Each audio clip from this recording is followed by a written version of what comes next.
पहाटेच्या शपथविधीपूर्वीच्या बैठकांना शरद पवार अदानीही हजर होते।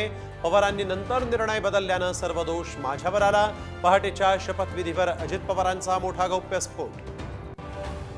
उद्योजकांच्या मर्जीनं राजकारण होऊ शकत नाही, पवारांचा अदानींसोबतच्या भेटीवर साम टीव्हीच्या ब्लॅक अँड व्हाईट मुलाखतीत प्रत्युत्तर।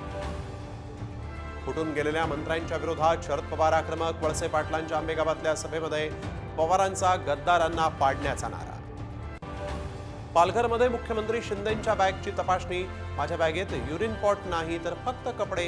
ठाकरेंना टोला, तर पटोले आणि खरगेंच्याही बॅग तपासल्या।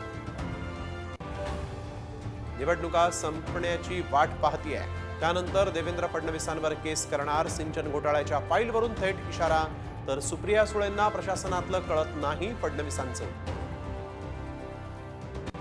शेअर बाजारात मोठी पडझड। सेन्सेक्समध्ये 984 अंकांची घसरण। निफ्टीही 4.5 महिन्यातील निच्चांकी पातळीवर। गुंतवणूकदारांचे तब्बल 8 लाख कोटींचा चुराडा।